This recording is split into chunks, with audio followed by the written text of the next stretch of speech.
conduct in the private sector, and also looking at domestic legislation.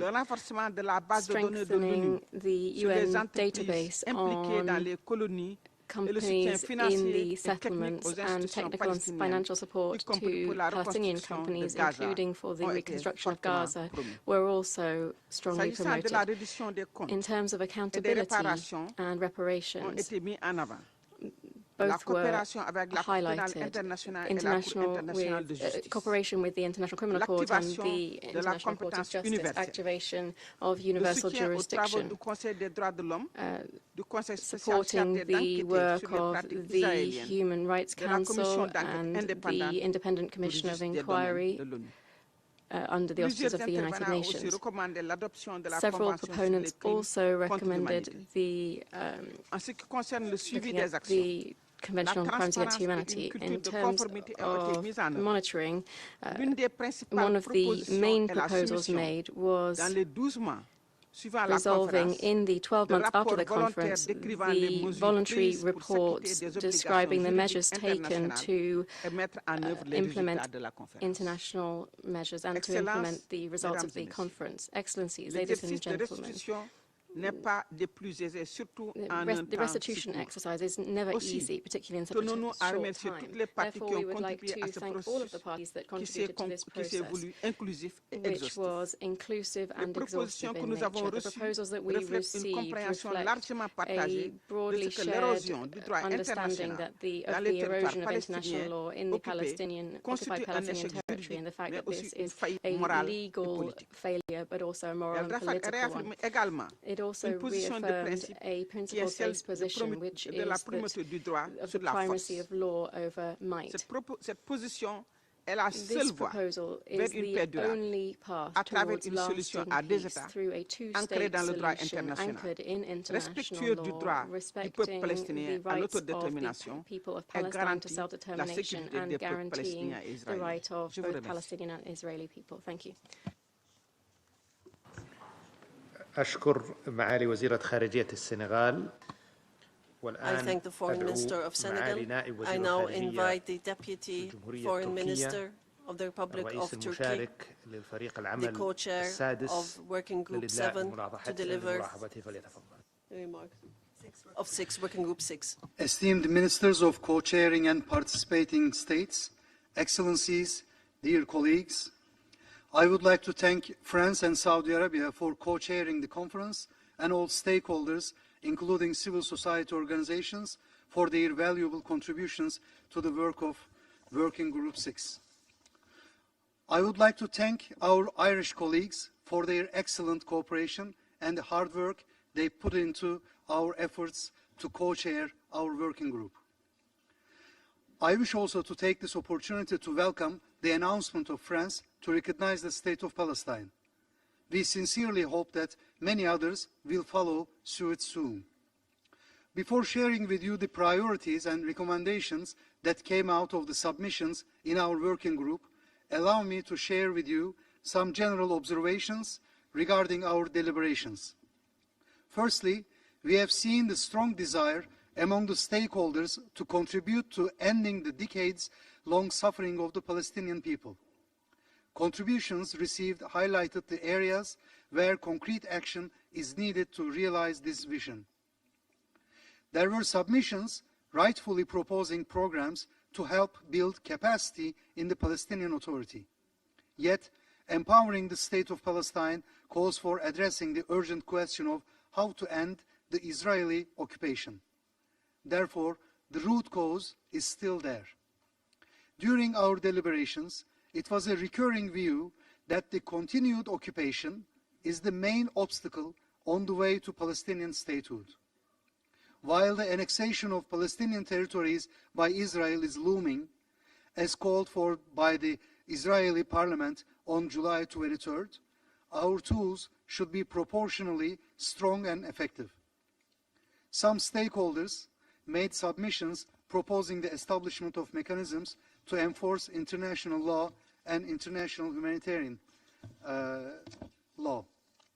We also observed that the addition to the dire humanitarian situation in Gaza, illegal settlements, confiscation of land, house demolitions by Israel in the West Bank, including East Jerusalem, also call for urgent action. Some stakeholders emphasized that measures, including sanctions, should be imposed against settlers in the occupied Palestinian territory. Israel may also be subjected to coercive measures, as it is the enabler of the illegal settlements. The acts of Israel to displace, dislocate, and expel Palestinian people from their homeland should be prevented without any delay.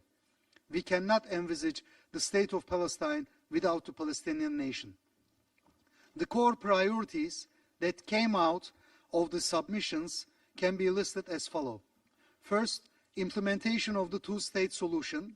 Second, recognition of the State of Palestine and the admission of the State of Palestine as a full member in the UN.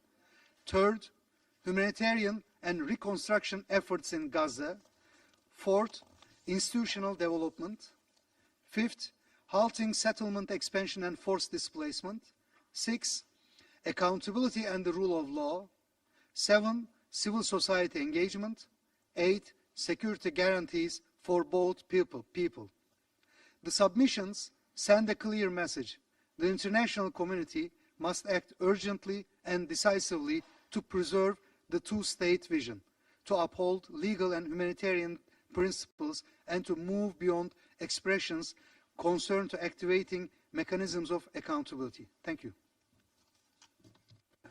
أشكر ممثل تركيا. I thank the representative of Turkey, and I now invite معالي وزيرة Her Excellency خارجية معالي وزيرة الدولة Higgins, Minister of State at the Department of Public Expenditure, Infrastructure, Public Service Reform and Digitalization of Ireland, and co-chair of Working Group 6.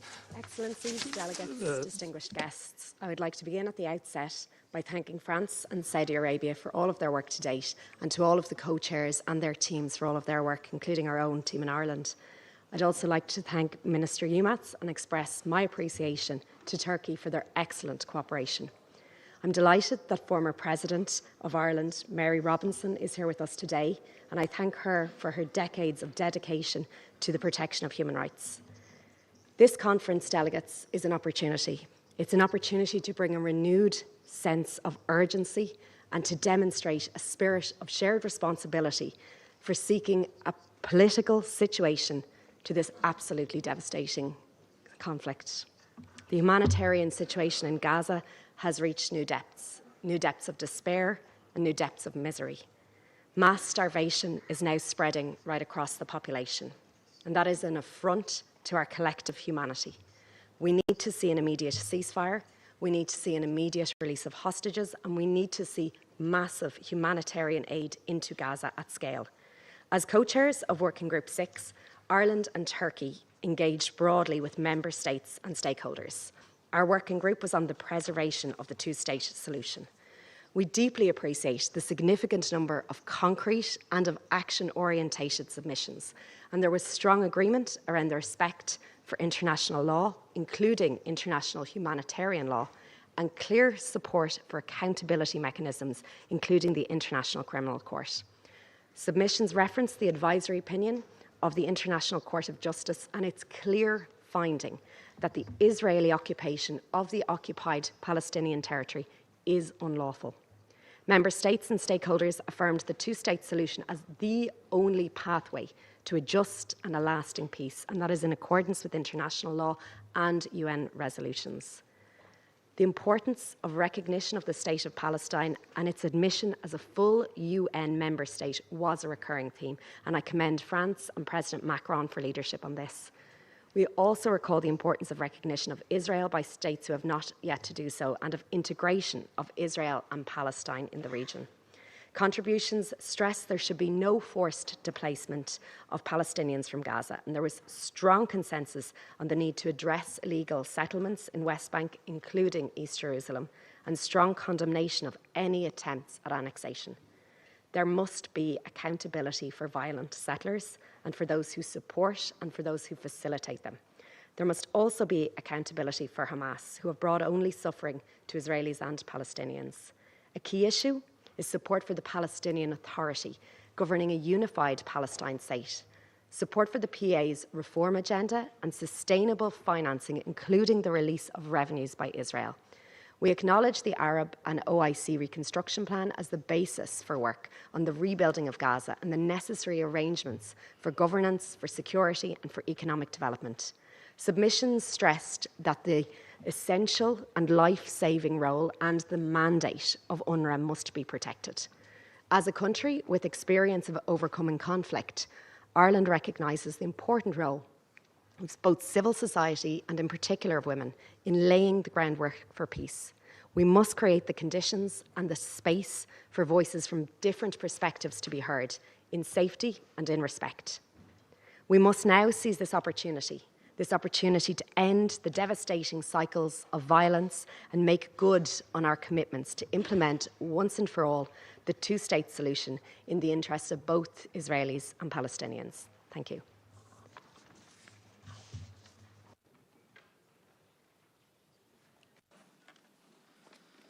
I thank the representative of Ireland. لقد استمعنا إلى الرؤساء المشاركين المدربين. We have heard from the co-chairs scheduled to speak under Round Table 1. It is now my honor to invite our guest speaker, Her Excellency Mary Robinson, former President of Ireland, former UN High Commissioner for Human Rights, and former Chair of the Elders, to deliver the keynote address on law, legitimacy, and the long arc of peace. Excellencies, ladies and gentlemen, it's an honor to speak to you today as a member of the Elders, the group of independent leaders founded by Nelson Mandela in 2007. I'd like to thank the co-chairs, France and the Kingdom of Saudi Arabia, for convening today's conference and for the invitation. Since the Elders' founding, we've worked to support a peaceful and just resolution of the Israeli-Palestinian conflict. I share the anger and despair felt by so many around the world who feel powerless to stop the atrocities we are witnessing in Gaza. The level of human suffering and destruction is unconscionable. Occupation and violence have reached new depths of inhumanity over the past 2 years, from the horrific Hamas attacks of the 7th of October 2023 and the taking of Israeli hostages, to Israel's collective punishment of Palestinians in Gaza, including indiscriminate bombardments, repeated mass displacement, and the use of starvation as a weapon of war. International norms and standards are being abandoned and openly scorned. This conference must be a turning point towards a different future. As political decision makers, you have the power and responsibility to compel a change of course. It's time for collective action, starting with recognition of the state of Palestine as a transformative step that should be taken now. Why now? Because the dehumanizing of the Palestinians by the extremist government of Israel has reached a critical point. Let us recall that Prime Minister Netanyahu telephoned Pope Leo to apologize for the injury to Father Gabriel Ramanelli when the Catholic Church was bombed in Gaza. Prime Minister Netanyahu has not apologized for the more than 17,000 children killed in Gaza, or the many more children left without limbs and without family members. He has not apologized for all the children of Gaza who have been traumatized by this totally disproportionate war and are now hungry to the point of starvation. No apology has been deemed necessary because the children of Gaza have become dehumanized by this Israeli government. I welcome President Macron's announcement that France will recognize Palestine. The United Kingdom has said it will recognize Palestine when it would be an effective and not just a symbolic step. Surely this is the moment, because later will simply be too late. Excellencies, I would now like to address two issues. First, measures to uphold international law and end impunity for systematic violations. And second, how to help lay the groundwork for peace. It is my personal view that we are seeing an unfolding genocide in Gaza. It is for international courts to make a final determination. But member states cannot wait for this. You must act now to prevent genocide. I must say I'm particularly impressed by the recommendations put forward here this morning by the co-chairs of Working Groups 7 and 6. In its advisory opinion, the International Court of Justice has found that Israel's policies and actions in the West Bank constitute annexation and breach of its international obligations on racial segregation and apartheid. For those of us who believe in international law and the United Nations Charter, the stark truth is that the government of Israel has not been held accountable for its violations in Gaza and across the occupied Palestinian territory. Its leadership enjoys a high level of impunity, and measures taken to date have not been sufficient to incentivize a change of course. This cannot continue. We have a shared duty to uphold the international rule of law and guard against the erosion of basic norms that guide conduct in wartime. There are practical steps that member states should take now to end impunity and give effect to the International Court of Justice's advisory opinion, halting arms transfers, expanding targeted sanctions, and moving to suspend trade cooperation. There must be an immediate halt to arms transfers and any military, security, or other form of cooperation which assists in maintaining Israel's unlawful presence and actions in the occupied Palestinian territory. The International Court of Justice advisory opinion clarified that Israel's security concerns do not justify its illegal presence in the West Bank and Gaza or the annexation of territory. Self-defense cannot be invoked as justification for supplying arms when the use of force is unlawful or there is an overwhelming evidence of atrocity crimes.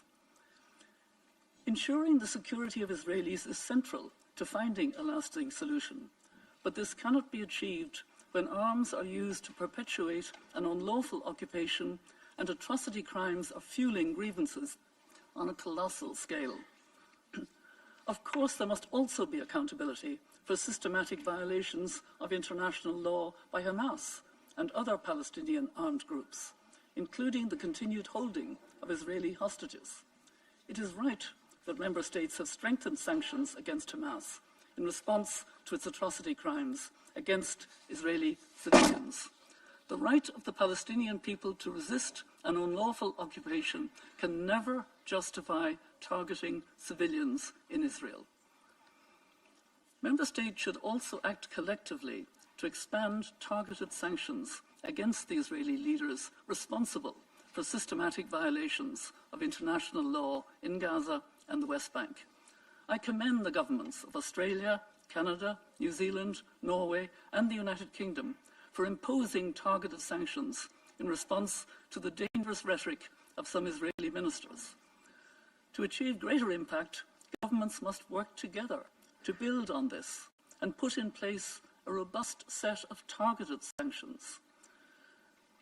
Sanctions should continue to be strengthened against violent settlers and non-state entities funding and supporting illegal settlements.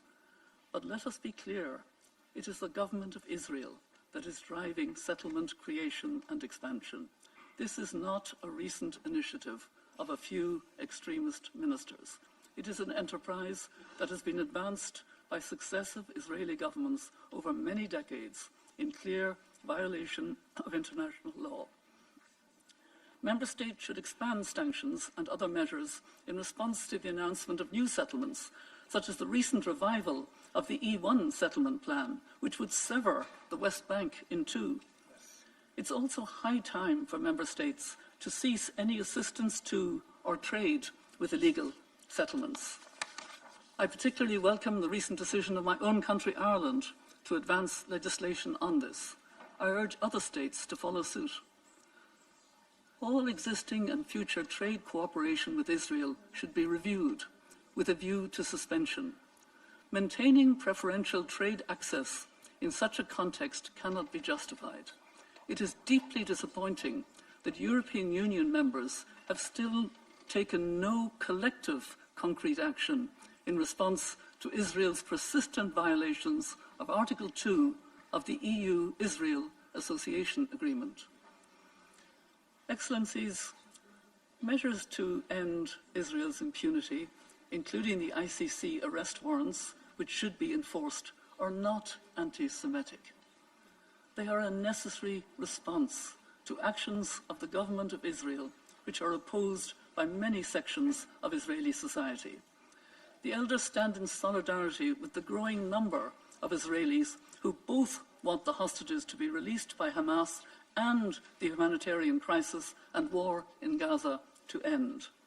We are seeing acts of extraordinary courage from Israelis and Palestinians who have suffered deep trauma and loss, but who are challenging extremist narratives within their own societies, recognizing the humanity in each other, and working to forge a common vision of a shared future. Just today, 2 Israeli human rights organizations, B'Tselem and Physicians for Human Rights, have issued reports saying Israel is committing genocide against Palestinians in Gaza, and Western countries have a legal and moral duty to stop it. Creating the conditions of peace requires challenging the dehumanizing rhetoric and incitement on both sides that fuels hatred and legitimizes violence. Women have a particular role to play in peace building.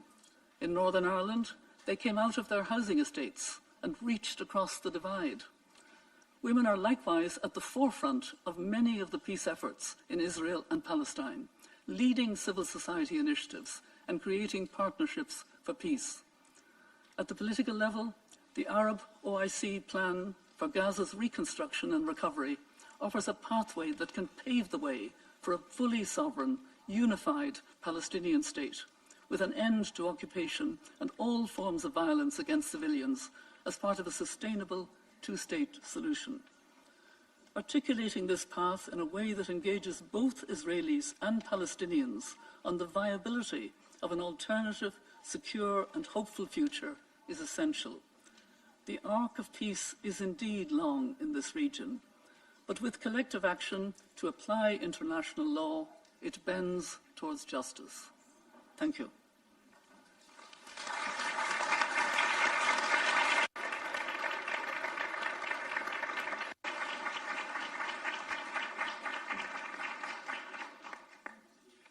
Je vous remercie et j'ouvre maintenant la deuxième table ronde qui a pour terme 2 États, un seul avenir, assurer la souveraineté, garantir la sécurité de tous et la viabilité économique. Son Excellence M. Juan Manuel Santos Calderón, ancien président de la Colombie, lauréat du prix Nobel de la paix en 2016 et président des Sages, nous rejoint à la tribune. Nous lui souhaitons la bienvenue.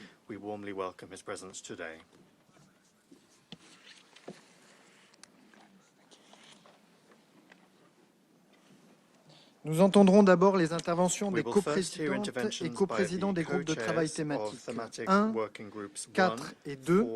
Immédiatement après, nous entendrons une allocution de notre invité. J'invite à présent le représentant de la Jordanie, son Excellence Ayman Safadi, vice-premier ministre et ministre des Affaires étrangères du Royaume hachémite de Jordanie, à prendre la parole.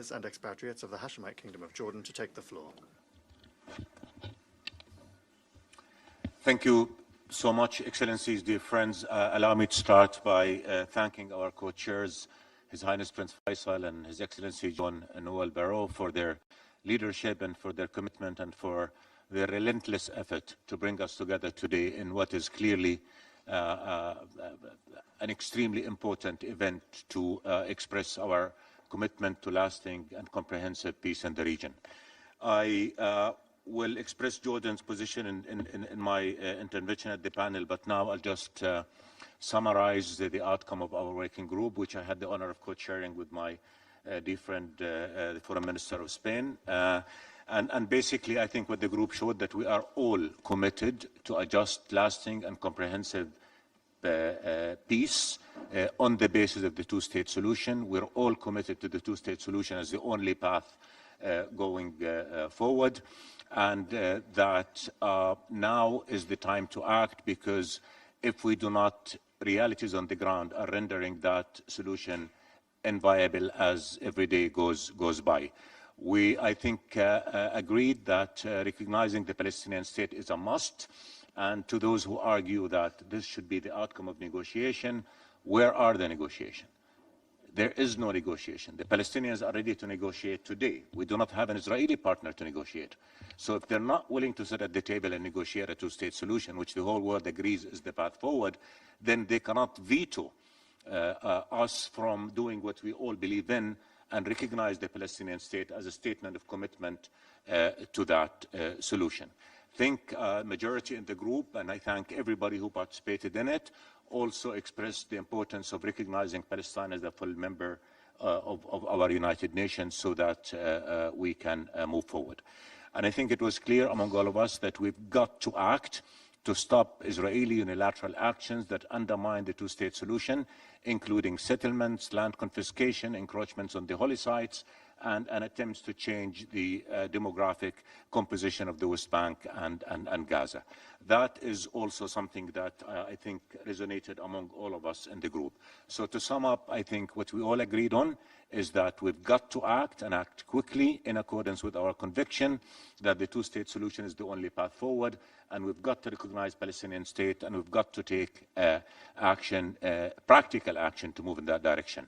And if I may just add one element here is that if we all agree that the two-state solution is the path forward, and we all know who is the party that is preventing us from moving forward, then it is about time that the world took action against that party, which is Israel, that is not allowing the realization of the two-state solution. Again, I think we all agreed that this is not time to talk, this is time to act, and we have to act efficiently and act quickly. And before I conclude, allow me just to say what I should have started with, which is the catastrophe on Gaza cannot continue. It is incomprehensible that in this day and age, all of us are failing to ensure that children eat, drink, have medicine. So I think I urge all of you to act in every way possible, to stand, to speak against the prevention of Israel of allowing aid into Gaza. That has got to stop. By the time we finish our meeting today, tens of Palestinians will have died from starvation. That cannot stand. So please, let's stand on the side of justice, stand on the right of what's right, stand on the right of international law, which our group also emphasized that must be implemented equally to all. Thank you so much.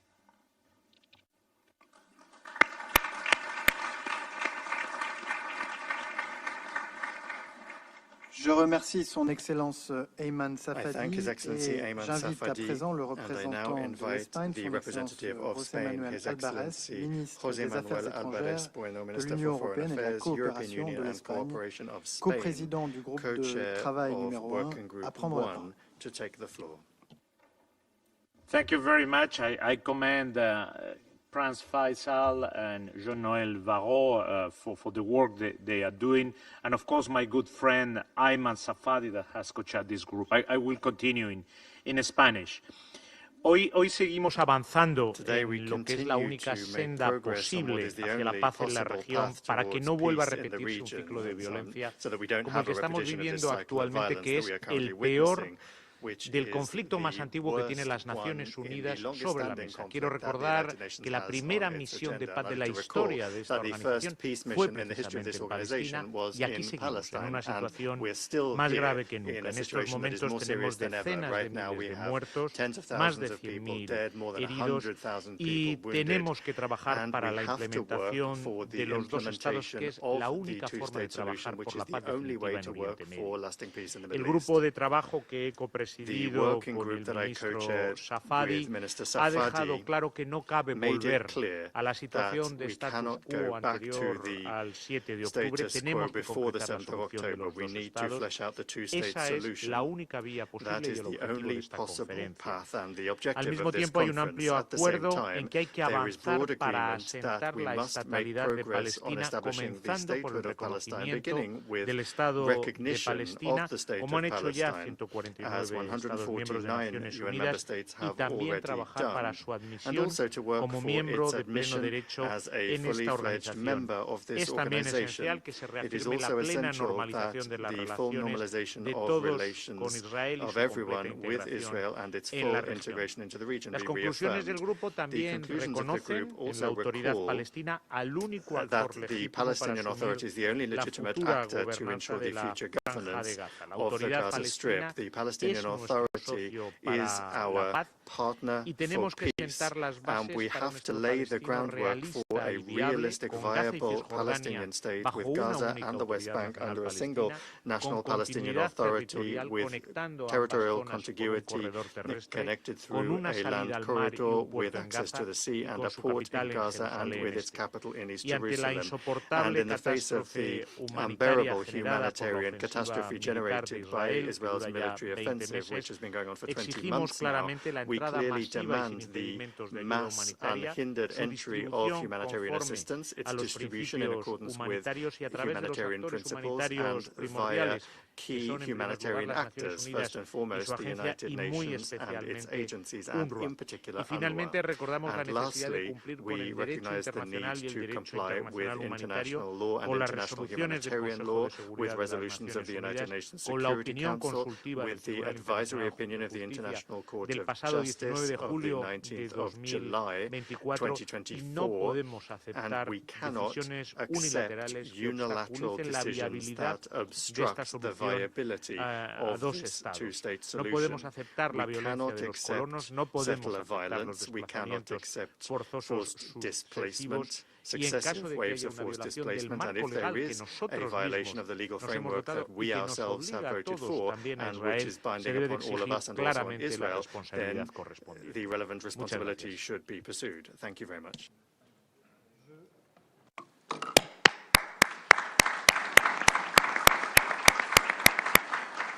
Je remercie son Excellence José Manuel Alvarez. J'invite à présent le représentant de la Norvège, son Excellence Espen Barth Eide, ministre des Affaires étrangères de la Norvège, coprésident du groupe de travail numéro 4, à prendre la parole.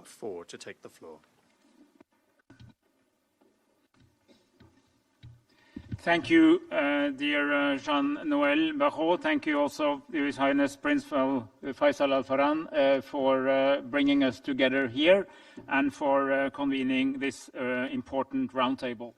And together this morning we are focusing on the pillars of Palestinian statehood, the foundations for freedom and independence, a sovereign state, as Jordan and Spain just talked about, the security of Palestinians and Israelis alike, as we will hear more about afterwards, and now on the economic viability of the state.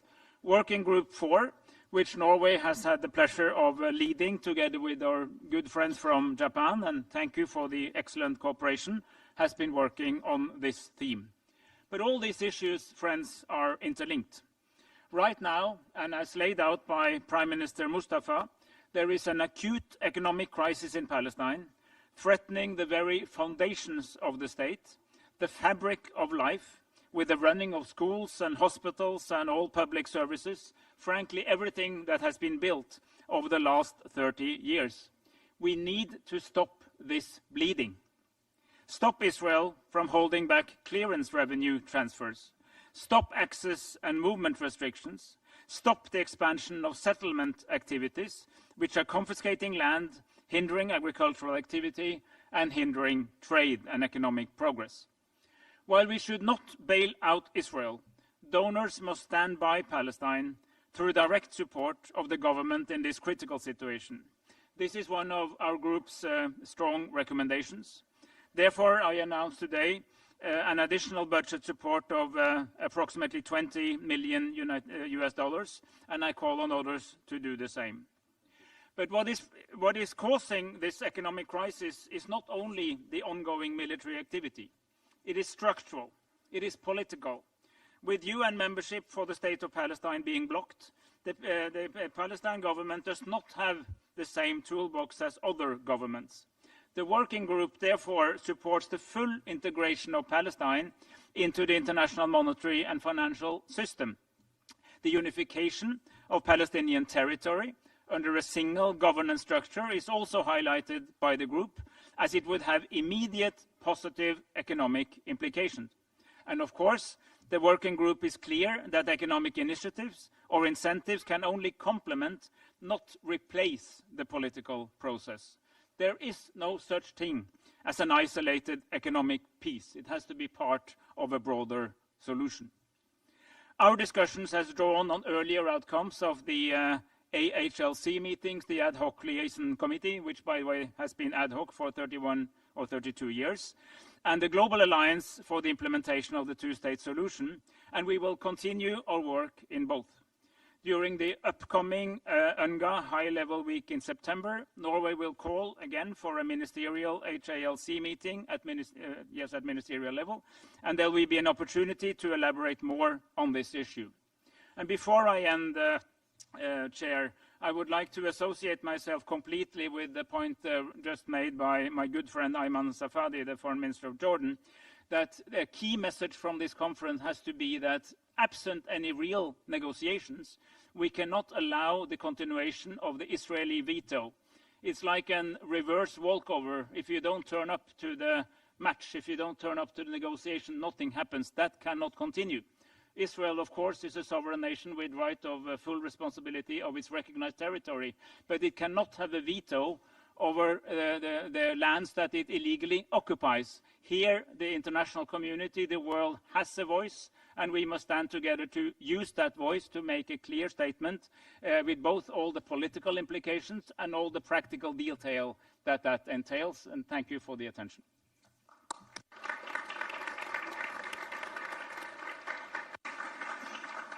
Je remercie son Excellence Espen Barth Eide pour son intervention et j'invite à présent le représentant du Japon, son Excellence Tsukasa Uemura, représentant spécial du gouvernement du Japon, envoyant spécial du gouvernement du Japon pour la paix au Moyen-Orient, coprésident du groupe de travail numéro 4 à prendre la parole.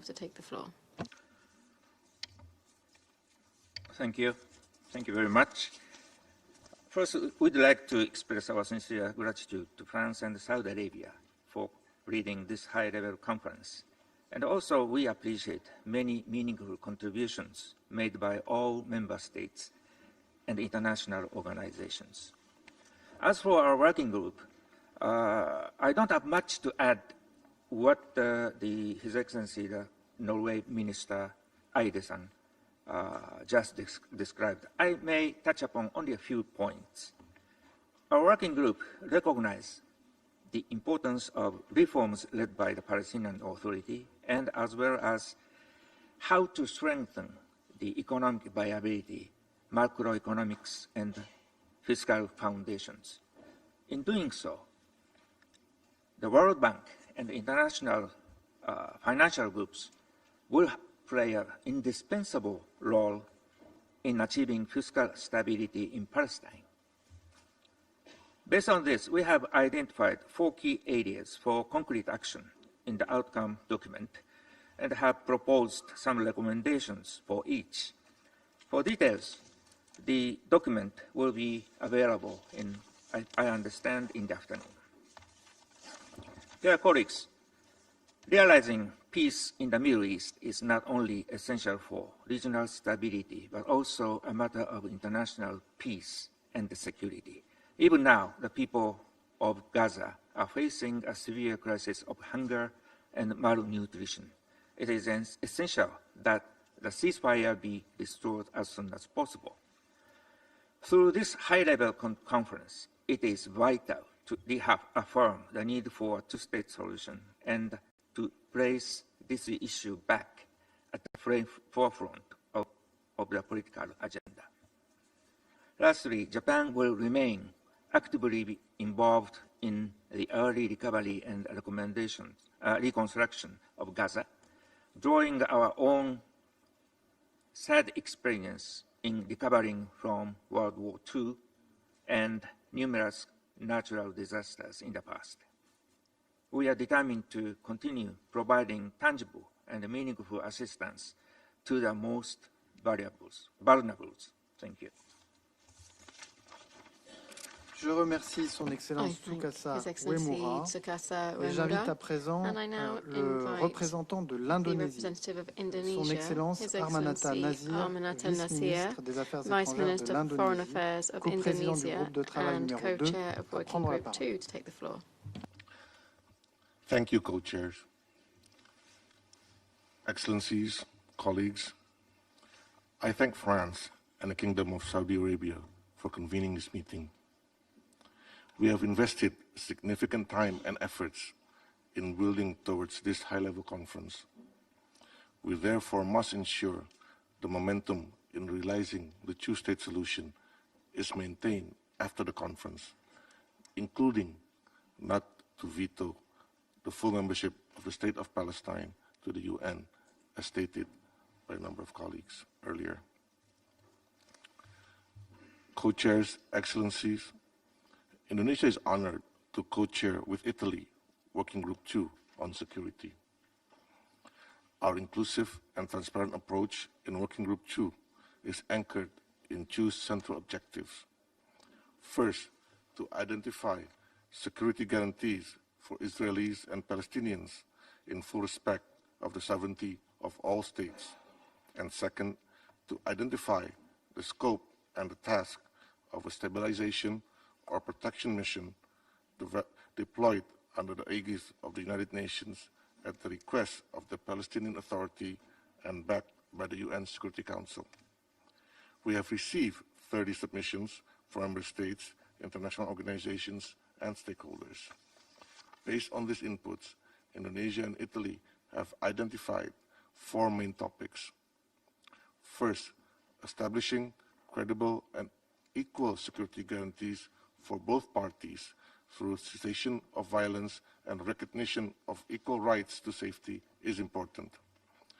This includes actions to support immediate and permanent ceasefire, a critical element for any actions to ensure the security of both peoples. Another important action that have been proposed by member states are actions to create and support a Palestinian-owned transitional authority in Gaza, in line with the Arab Group OIC reconstruction plan. Member states also propose the importance of an inclusive regional security architecture modeled after the OSCE in Europe and ASEAN in Southeast Asia to create a mechanism to nurture trust, peace in the region. Second, we need to empower the Palestinian Authority to independently manage security and fully assume responsibility in both Gaza and the West Bank, with the view of promoting reunification of all Palestinian Authority under a single, legitimate and democratic national government. Under this element, we have gathered commitment to take action to launch a UN-led international coordination framework for initiatives aimed at developing efficient security and policing structure towards a sovereign Palestinian state. Member states also called for actions to devise a structured framework to transfer international security responsibility to the Palestinian Authority security forces. This includes actions to support the Palestinian Authority to maintain a base-level security on the ground and to ensure the safe passage of humanitarian aid. Lastly, there has been a strong consensus in restating opposition to forced displacement or changes to Gaza demographic and territorial status, as well as the rest of the OPT, including East Jerusalem. These actions are aimed to ensure a physical and normative space for the two-state solution to materialize. The 2 other elements will be presented by my fellow co-chairs from Italy. Before I conclude, however, I would like to take this opportunity to congratulate France for its leadership and courageous decision to recognize the State of Palestine. At a time when persuasion fails to persuade parties to stop actions that are clearly in violation of various international law, only concrete action within one's own power and international law is needed to show the right path. Indonesia urges other countries and leaders that have not to take this momentum towards our goal in two-state solution by following the example of France. I thank you.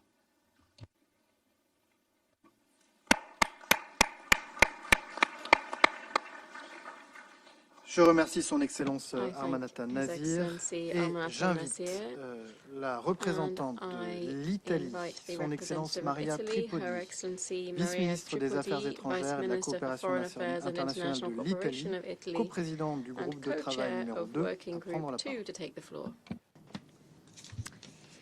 Grazie. Thank you. Grazie Ministro, grazie al Ministro Faisal, cari colleghi. Questa conferenza rappresenta un appello collettivo all'azione al quale il governo italiano ha aderito con impegno e determinazione. Ringraziamo il Regno dell'Arabia Saudita e la Francia per averla promossa. Il prosieguo delle operazioni militari e la drammatica situazione umanitaria nella striscia di Gaza, nonché il rifiuto di Hamas all'ultima proposta negoziale e l'instabilità in Cisgiordania ci impongono un compito arduo ma cruciale da portare avanti. L'Italia ha copresieduto assieme all'Indonesia il gruppo di lavoro sulla sicurezza, elemento che ritengo centrale nella prospettiva dei due Stati. Rispondere alle esigenze di sicurezza degli israeliani come dei palestinesi è il prerequisito di ogni progresso sul piano politico e il perno della stabilizzazione regionale. Voglio ringraziare tutti gli Stati membri, l'Unione Europea, la Lega Araba, la società civile, nonché l'autorità palestinese per i preziosi contributi, ben 30, che ci ha fatto pervenire al nostro gruppo di lavoro.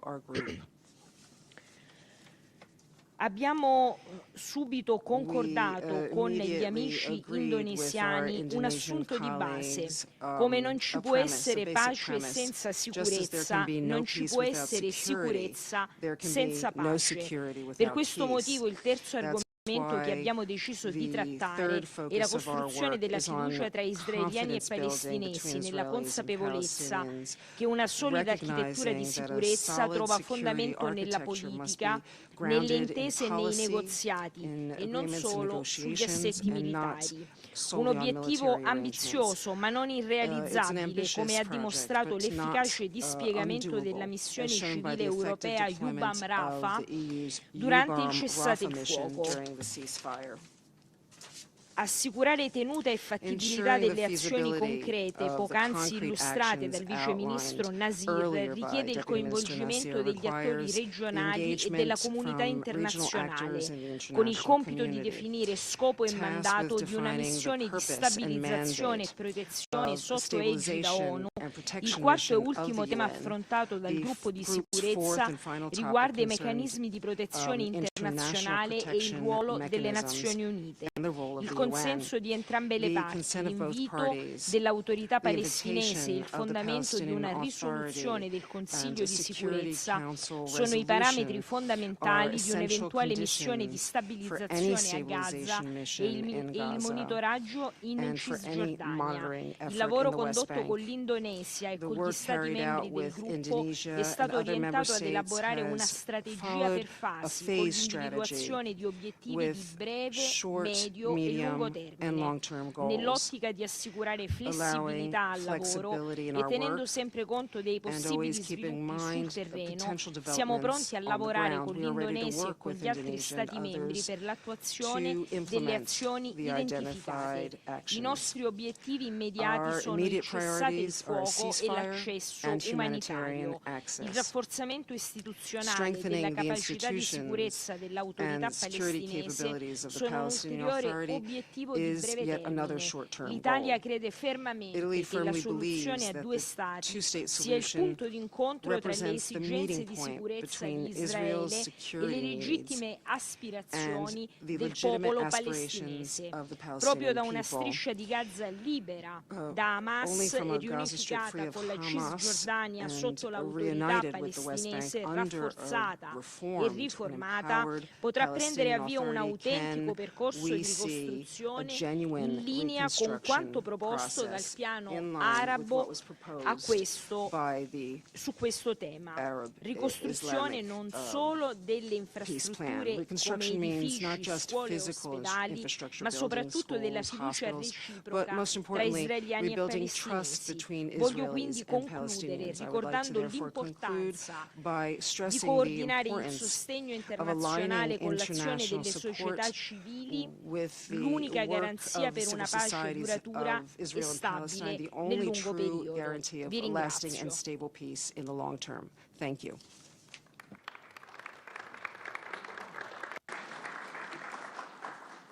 Je remercie son Excellence Maria Tripodi pour son intervention. Nous avons entendu les coprésidentes et coprésidents qui devaient s'exprimer à la deuxième table ronde. J'ai maintenant l'honneur de convier l'invité de la deuxième table ronde, son Excellence M. Juan Manuel Santos Calderón, ancien président de la Colombie, lauréat du prix Nobel de la paix en 2016 et président des Sages, a prononcé le discours principal sur le thème « Instaurer la paix, règlement politique, sécurité partagée et prospérité économique au service prosperity. Excellencies, ladies and gentlemen, it is an honor to address this conference today in my capacity as Chair of the Elders, and would like to thank the conference co-chairs for the opportunity to speak to this distinguished audience.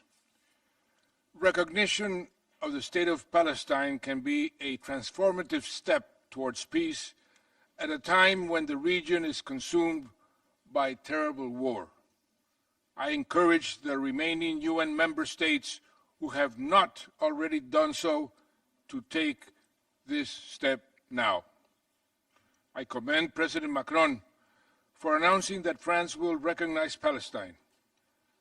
I urge the United Kingdom, a country for which I have a special gratitude for its support of the Colombian peace agreement and as penholder in the Security Council, to join France in leading the way. I took this decision in 2018 as President of Colombia. I did so not to favor one side over the other, but to help create a level playing field, convinced then as I am now, that it is for the best in the long run, also for the Jewish people, for whom I have always expressed admiration and respect. Unfortunately, I cannot say the same for the current Israeli government. As I said at the time, just like the Palestinian people have a right to build an independent state, the people of Israel have a right to live in peace next to their neighbors. Now, it is more important than ever to achieve this, following the horrific Hamas terror attacks against Israeli civilians on 7th of October 2023, and the current government of Israel's atrocity crimes against Palestinians in Gaza that we are all witnessing today.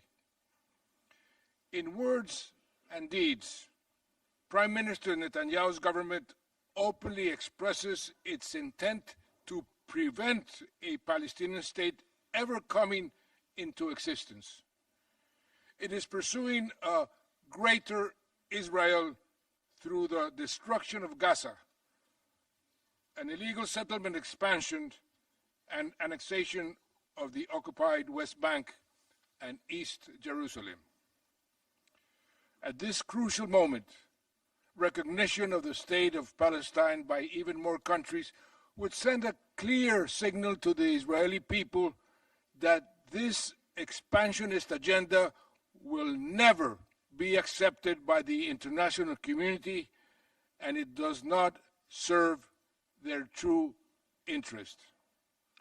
I urge member states to stand with the many, many Israelis who reject this dangerous path and who understand that their own security depends on the security and self-determination of Palestinians. Some will always make the argument that the time is not yet right. At this critical juncture, the case for recognition has never been more pressing. The time is now. Recognizing Palestine along pre-1967 lines can be a catalytic act towards the vision of two states with a shared future, if there is sustained political commitment to follow through on its implementation. This is about the core principles of justice and self-determination. Recognition should not be linked to negotiations between the conflict parties. Israel does not have the right to veto Palestinian self-determination or statehood. Nor should recognition be linked to governance reform or the form that a sovereign unified Palestinian state will take. These are separate issues from statehood itself. The question of when and how Hamas should disarm or be disarmed is, with no doubt, critical. I know from my own experience of ending a more than 50-year-old war in Colombia how delicate but essential such a process can be. The disarmament of Hamas will need to be addressed as part of a process towards a lasting political settlement that ends the occupation and ensures security for both people. For Hamas to have any political future, it must be willing to reconcile under the umbrella of a revitalized Palestinian Liberation Organization based on fundamental commitments, including recognition of Israel along pre-1967 lines and an end to attacks against civilians. Like any other state, the state of Palestine must have full control of its own borders, territory, and security arrangements. A two-state solution will not be viable or sustainable if Palestinians are offered a reduced form of statehood that falls short of full sovereignty.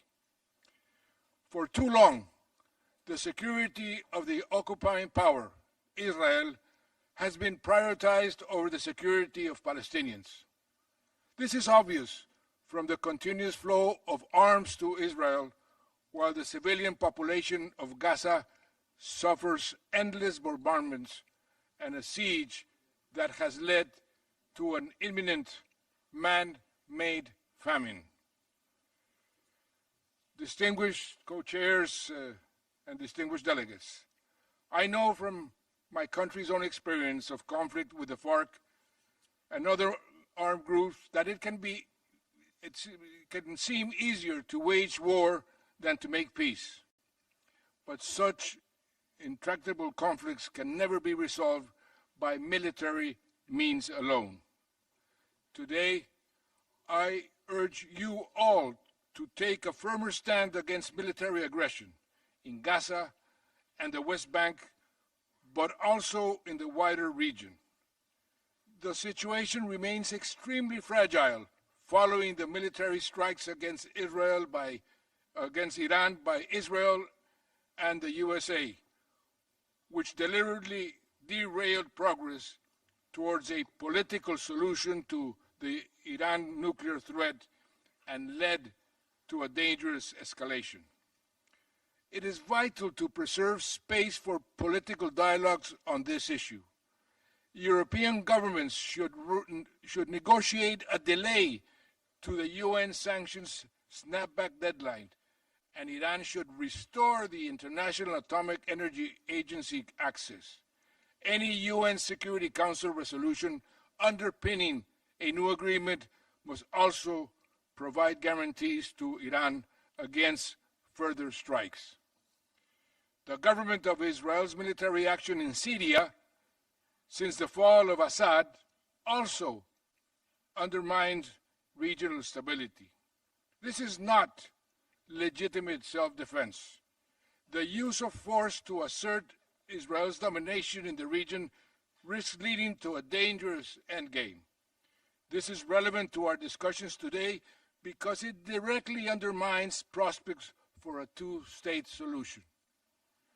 We need a new vision for regional peace and security, one that is based on political, not military solutions, and respect for each state's sovereignty.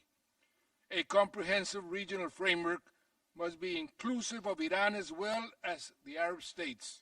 It must have a lasting settlement that safeguards a fully sovereign state of Palestine alongside the state of Israel at its heart. Only a framework in which all states in the region have an equal stake can provide lasting peace. Like others, the elders want to see a regional security context in which Israel has normalized relations with its neighbors and is recognized by all countries in the world. However, normalization through the pursuit of more Abraham Accords without self-determination for Palestinians will only sow the seeds of future conflict, ultimately undermining Israel's own security. Full normalization must be conditional on Israel's ending the occupation with recognition and realization of a sovereign Palestinian state along the pre-1967 lines. To make progress towards such a vision, it is likely that a regional or international presence will be required to support a ceasefire in Gaza, the transitional governance and security arrangements that will follow. Any such regional and international presence should be based on the consent of the Palestinian Authority and endorsed by the UN. It should be established in both Gaza and the West Bank to ensure that it paves the way for a unified, sovereign Palestinian state. Recognition of the state of Palestine by member states can be transformative if it is accompanied by practical measures to make statehood a reality.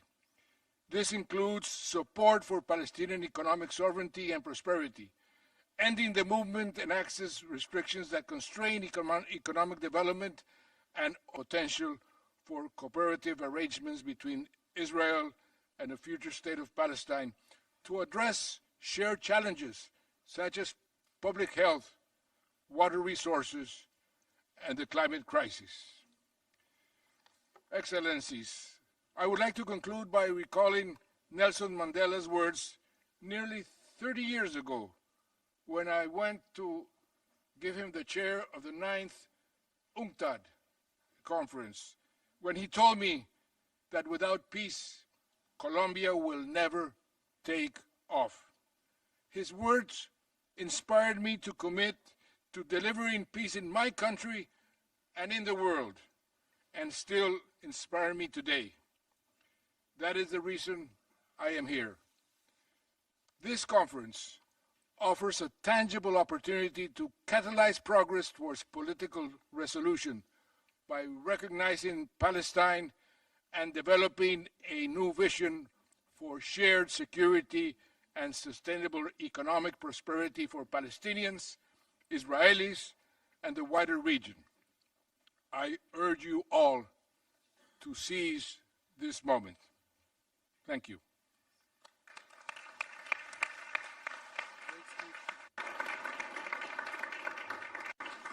Je remercie Son Excellence Monsieur Juan Manuel Santos Calderon.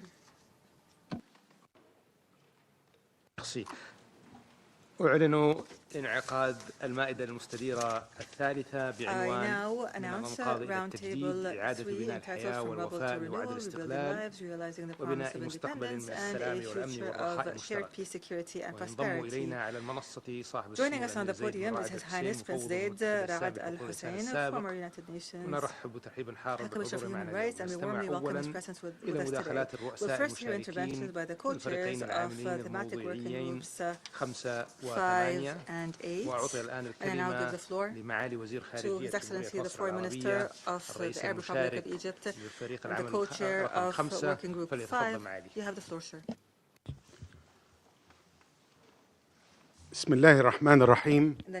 سمو الأمير فيصل بن فرحان وزير خارجية المملكة العربية السعودية، معالي السيد جون نويل بارو وزير خارجية الجمهورية الفرنسية، سمو الأمير راعد، أصحاب المعالي والسعادة، اسمحوا لي بداية أن أعبر عن الامتنان الكبير لمشاركتكم في اجتماع اليوم الذي نستهل به مؤتمر التسوية السياسية السلمية للقضية الفلسطينية وتطبيق حل الدولتين. وأود هنا أن أتوجه بشكر خاص للمملكة العربية السعودية والجمهورية الفرنسية على الرئاسة المشتركة لهذا المؤتمر والحرص على عقده في هذه اللحظة شديدة الدقة والخطورة التي تشهدها منطقتنا، كما أتوجه بالشكر لكافة الدول المشاركة في مجموعات العمل والتي لا شك أن إسهاماتها القيمة سيكون لها أبلغ الأثر في أن يكلل جهدنا المشترك في هذا المؤتمر بالنجاح. الحضور الكريم، إن أهمية اجتماعنا اليوم لا تنحصر فقط في التعبير عن حرصنا على التسوية العادلة والشاملة للقضية المركزية في الشرق الأوسط وهي القضية الفلسطينية فحسب، بل تأتي أيضا من خلال نجاحنا في التوصل لأوسع توافق دولي ممكن حول الخطوات العملية الواجب القيام بها لإقامة الدولة الفلسطينية على خطوط 4 من يونيو 67 وعاصمتها القدس الشرقية تعيش في سلام وأمن جنبا إلى جنب مع إسرائيل.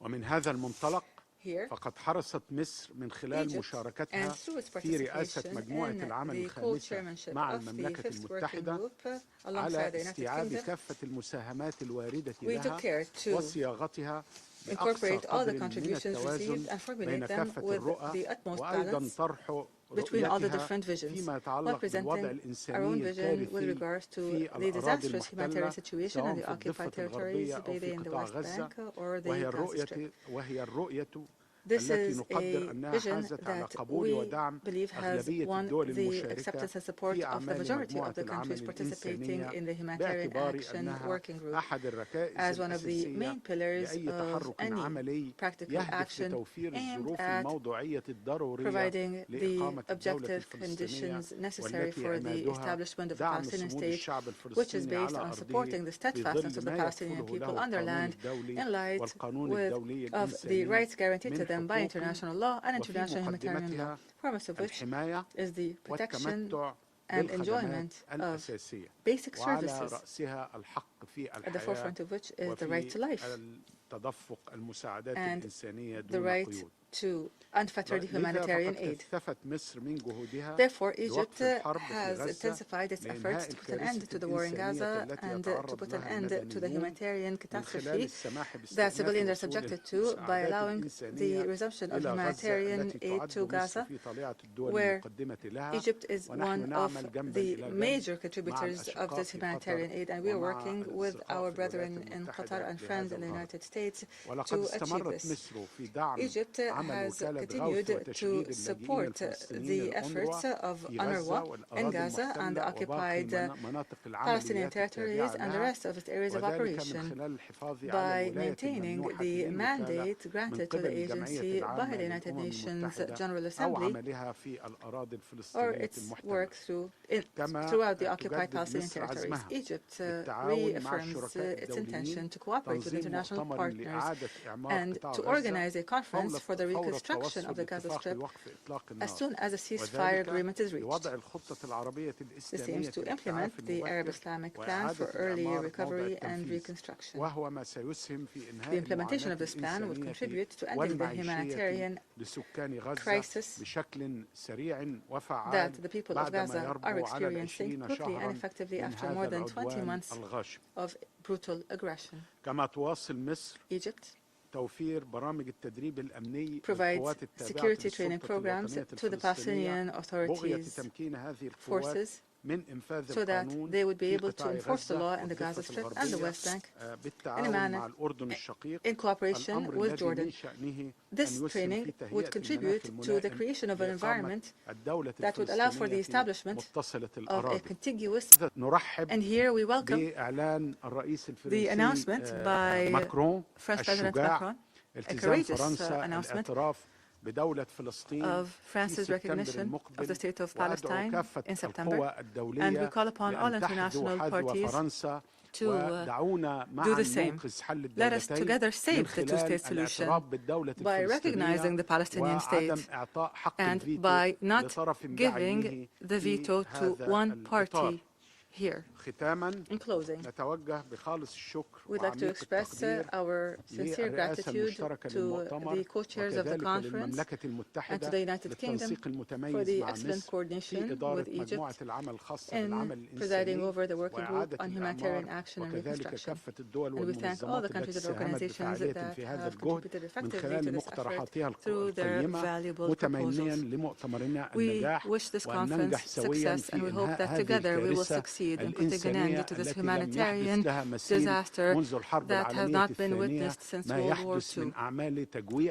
The starvation and the systemic killing, the use of hunger as a weapon of war, a weapon of collective punishment, and a blatant violation of international law and international humanitarian law. I thank you.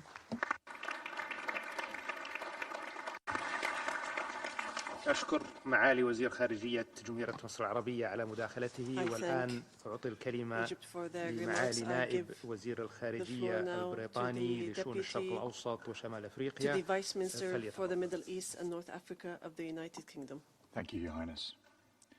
The United Kingdom was honoured to co-chair the working group on humanitarian action and reconstruction with our esteemed friends in Egypt. We're grateful to all those who contributed. Our discussions reflected a shared sense of outrage at the scale of human suffering. The humanitarian pause in fighting is essential, but long overdue. This must be kept in place and lead to a lasting ceasefire that brings the war to an end, allows hostages to be freed, and ensures aid can get into Gaza without obstruction. The working group heard a clear message that Israel must uphold international humanitarian law, protect civilians, and stop obstructing aid. It clearly rejected the misuse of aid for military or political ends and any attempts at demographic or territorial change. The United Nations must be allowed to save lives, to reduce suffering, and preserve dignity. There was strong support amongst the group for UNRWA, which faces a $200 million shortfall. The UK is acting to alleviate suffering. The Foreign Secretary has announced an additional $54 million in humanitarian assistance, including $27 million for UNRWA. We're working with international partners to fund joint aid projects, ensuring that assistance reaches those in the most desperate need. Contributors to the group also affirm their commitment to secure a better future for Israelis and Palestinians alike. We want to see meaningful steps towards a viable, independent Palestinian state alongside a safe and secure Israel. Beyond the immediate humanitarian crisis, Gaza's recovery needs will be vast. Getting the right approach will be crucial to ensure a two-state solution remains possible. And so the UK is mobilising support for the Arab-Islamic Reconstruction Plan, building consensus on the security and governance needed for its implementation.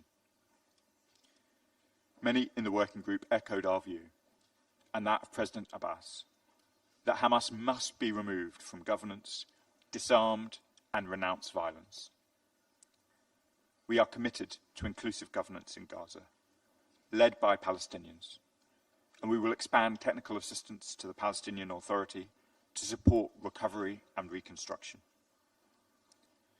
Meanwhile, we stand ready to coordinate international donor support and harness the power of the private sector. This includes co-chairing a conference with the PA and Egypt in October on innovative financing. Before concluding, I'd like to add that the UK reads the conference's outcome document in a way that is consistent with our own findings on compliance with international humanitarian law.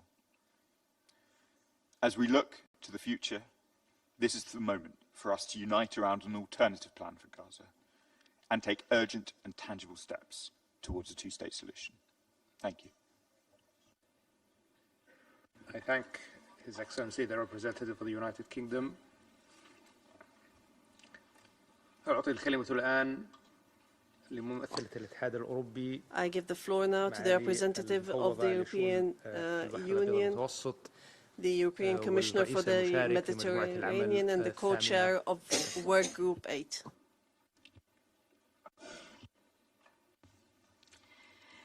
Excellencies, the European Union is honored to lead with the Arab League partners the work on Peace Day effort. By working together on this vision for the day after, we lay the ground for it to become a reality. In my capacity as co-chair representing the European Union, I will now report on the numerous contributions received and the working group conclusions with 3 important measures that gathered positive feedback. And I will try to be concrete. First, there is a clear need for a phased, conditional and multidimensional actionable peace-supporting package. This package would be rolled out immediately after an agreement on a negotiated two-state solution by the parties grounded in international law. Support to the Palestinian Authority is key. The European Union is already the largest assistance provider for the Palestinian Authority. I myself recently approved a 1.6 billion euro support package for 2025 to 2027 linked to structural reforms. We offered concrete ideas to elaborate our long-standing offer to provide an unprecedented package of political, security and economic support for both parties. I'm currently working to set up a Palestinian donor group. This donors group should serve as a forum to support the Palestinian Authority's reform agenda, a place where donors can follow the reforms carried out and exchange views on how best to support the Palestinian Authority, as well as pledge their financial support. It will also serve as a concrete instrument to facilitate discussions on the recovery and reconstruction of Gaza. Second, we need to develop a regional security architecture for the Middle East. All necessary security guarantees will have to be provided to the parties. These will have to take into account sovereignty as well as the legitimate security concerns of Israel that cannot and must not be ignored. The full respect by all actors of international law is a must, including international humanitarian law and international human rights law. I also want to underline that many member states have mentioned the possibility of OSCE-inspired regional security model or other regional integration initiatives. And third, this conference must mandate a follow-up mechanism to implement its agenda. The Global Alliance for the Implementation of the Two-State Solution stands out as an existing mechanism open to all and fit for purpose. It already includes more than 100 states and international organizations. The European Union and the League of Arab States are encouraging all states to actively take part in this alliance. It appears best suited to take forward the important work initiated in the 8 working groups. Excellencies, once again, in my capacity as representative of the European Union, I must reiterate the Union's unwavering support and commitment both to peace and to the two-state solution. We are already doing much to achieve these goals. In simple terms, we are keeping the Palestinian Authority from financial collapse, and we have stepped up our engagement to reach a ceasefire and improve access for humanitarian support. Regarding the humanitarian situation in Gaza, we have laid the framework to allow goods to enter Gaza to stop civilian suffering. But the framework was only partially implemented due to an ability to distribute the goods in a safe and organized environment. We expect Israel to deliver on agreement, which is not the case at the moment. we are fully committed to achieving lasting peace in the region and supportive in accordance with the international law of the two-state solution. We want to see Israel and Palestine living side by side in peace and security within recognized borders. And to conclude, thank you very much, both Saudi Arabia and France, for convening this important conference. Looking forward to paving the way for the conference in September and to act as soon as possible in the most concrete way. Thank you so much.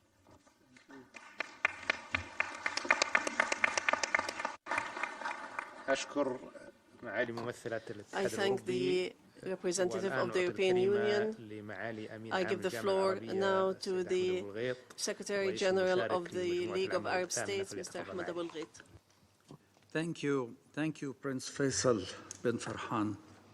Excellencies, our group has been focused on Peace Day effort, on what could be ensue, what other parties may offer for the Palestinians and the Israelis and for the region at large.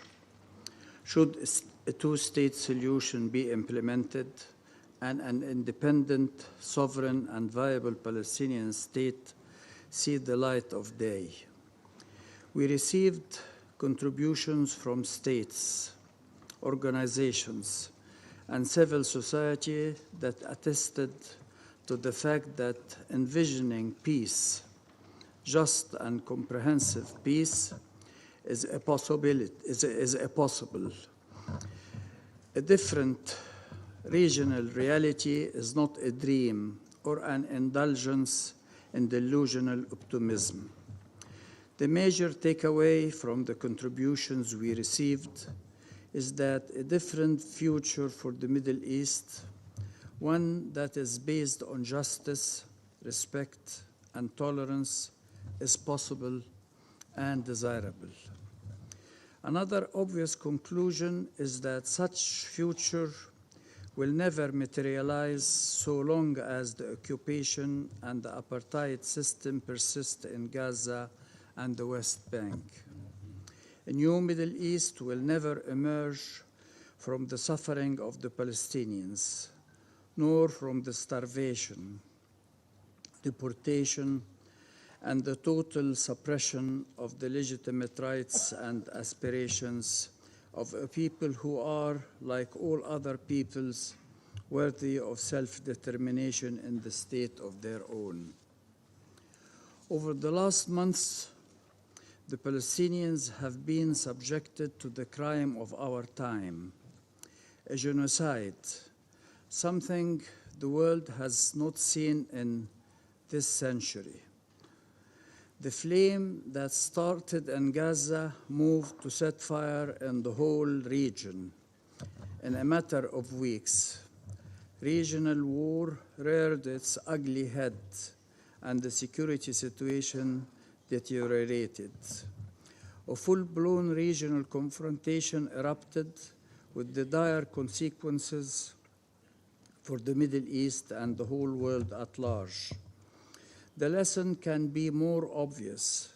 There is no way to contain the Palestinian question in a box and pretend that regional peace and security could be maintained. Such an approach has been tried and failed, time and again. In the same vein, peace will never be achieved through perceived military supremacy. Military operations could bring lulls and temporary truces and best but no permanent peace. 23 years ago, the Arab Peace Initiative envisioned a different path: full Israeli withdrawal from the Arab-occupied territories since 1967. In return for the full normalization, that is a vision for permanent peace and coexistence, a vision for integration and security for all. It has been on the table for the 20 last years with no response whatsoever from Israel. The Peace Day effort builds on both peace support package by the European Union and the Arab Peace Initiative. Next amount of food will be their last. Yes. Can you hear me? Yeah. Oh wait, hold on. Wait for the light to turn on. Tom yeah, Bowman, there you go. Thank you. Can you just give us some clarity on, because what the Israelis have been saying more recently is after they partially lifted the complete blockade of food after the 3-month period from early March.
and they would also have the option of becoming permanent residents of Israel, creating a path for return.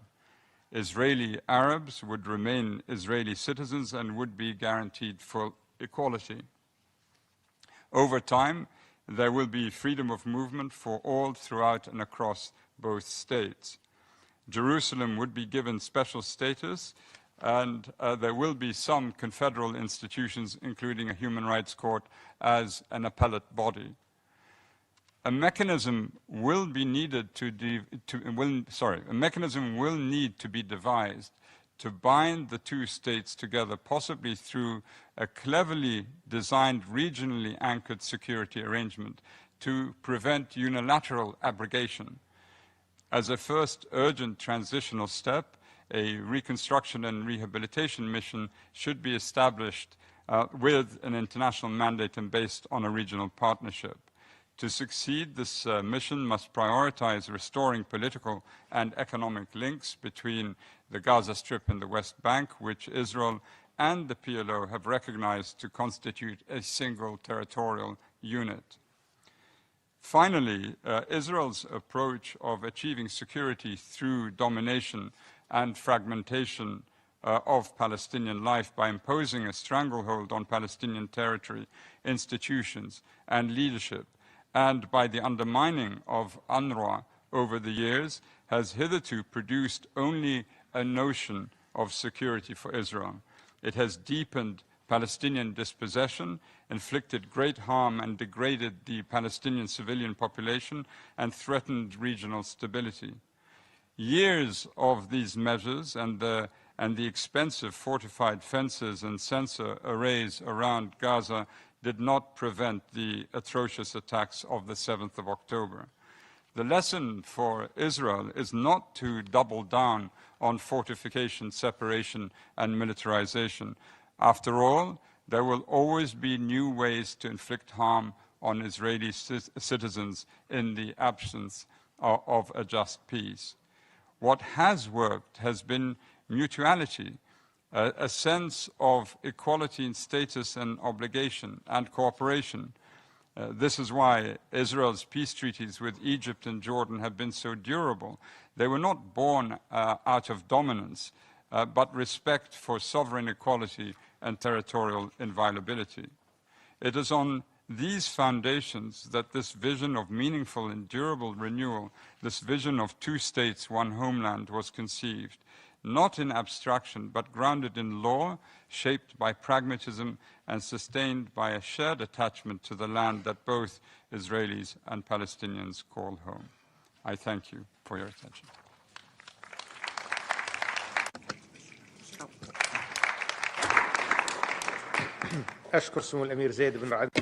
I thank His Highness Prince Zaid bin Rad Al Hussein.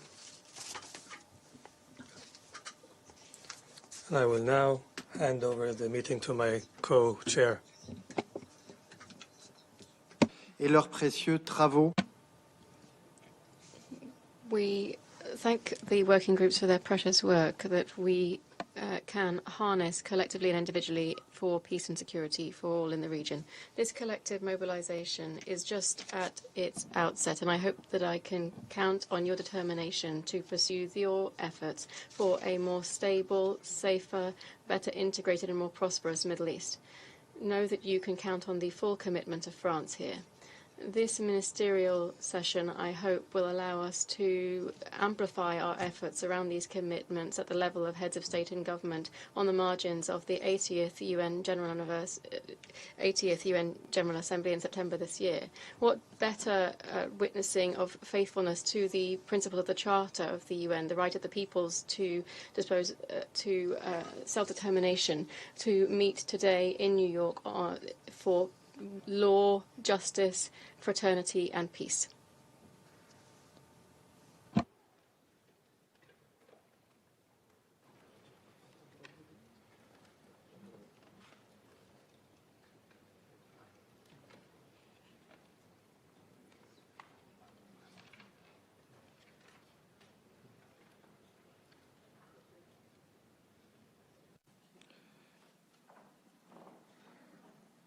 Nous allons maintenant passer.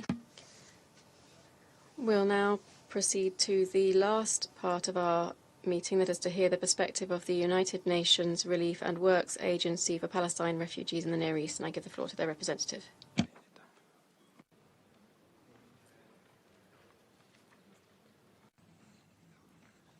Distinguished chairs and delegates, I read this statement on behalf of the Commissioner General of UNRWA. As this conference takes place, life is being extinguished in Gaza. We are all appalled by the horrors reported daily, from the indiscriminate killing of civilians, including children, to man-made starvation inflicted on the entire population. Some days ago, I was able to meet virtually with my management team in Gaza. They described people there as neither dead nor alive, walking corpses. Our frontline workers are surviving on one small meal a day, if that, and fainting from hunger while at work. The exhaustion, anxiety, and isolation felt by my team in Gaza is overwhelming. Words of outrage and condemnation are no longer adequate for what is unfolding. There must be immediate action to impose a long overdue ceasefire, to reverse deepening starvation, and to release every hostage. Remarkably, my staff in Gaza have not entirely lost faith in the international community. They remain committed to the people they serve and cling to the hope that they will not be forgotten.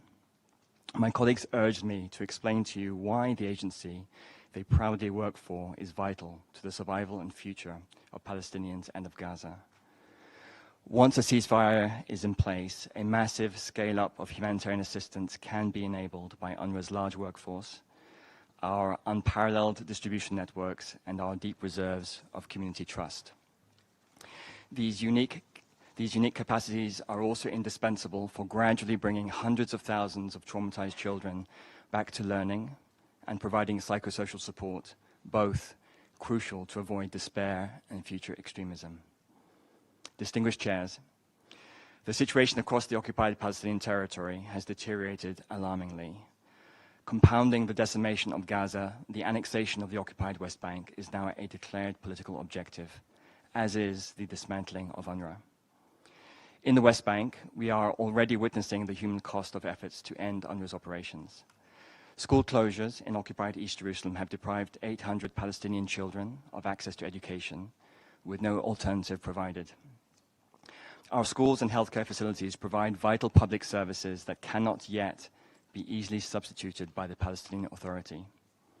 The collapse of UNRWA and its services will further weaken the Palestinian Authority in the West Bank and compromise any future role it may play in Gaza. The agency's collapse will undermine efforts to achieve a political solution diametrically opposing the goals of this conference. Distinguished delegates, in response to the very real possibility of the agency imploding in the face of extraordinary adversity, Secretary General Guterres requested a strategic assessment of the impact and exercise of UNRWA's mandate under current constraints. The assessment has been finalized, and it proposes how the rights of Palestinian refugees may be protected. I must underscore that UNRWA was always intended to be a temporary agency. That it continues to exist and to be needed reflects long-term failures to reach a political solution. It is now for member states to deliberate on the options presented in the assessment and to take bold, decisive, and immediate action. Member states may determine, as done many times in the past, that UNRWA's operations must adapt to serve the goals of a political solution. We ask that member state action is guided by what will protect and serve Palestinian refugees best, in full alignment with the overarching goals of the General Assembly when it first established UNRWA through Resolution 302. Distinguished delegates, peace may begin with political agreements, but it can only be sustained through the realization of human rights and the protection of human dignity, through education, healthcare, and social development. UNRWA is a tremendous asset if what we seek is a just and lasting solution to the question of Palestine and its people. A genuine, time-bound political process would allow the agency to finally transition its government-like services to empowered and prepared public institutions while maintaining custodianship of the refugee status, collective history, and identity of Palestinians until a political solution is complete. I again urge member states to act. The fate of millions of people is in your hands. Thank you.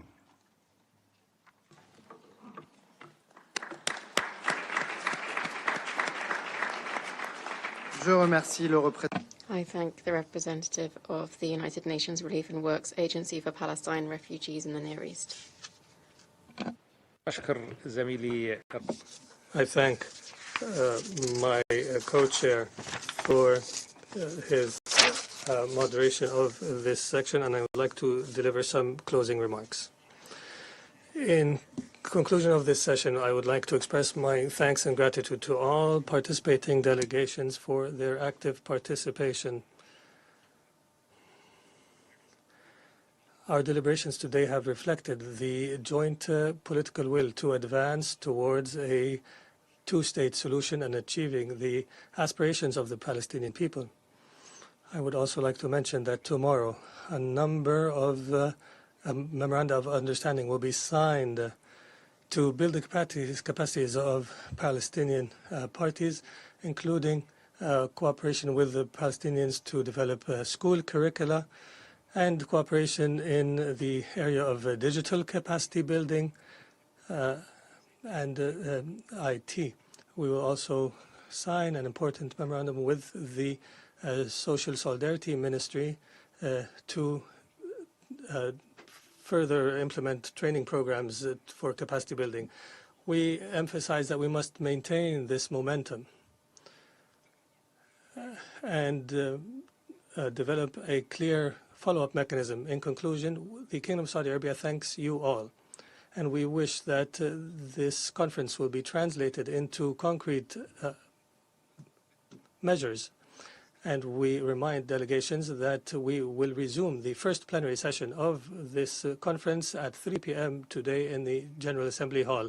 Accordingly, I adjourn this session.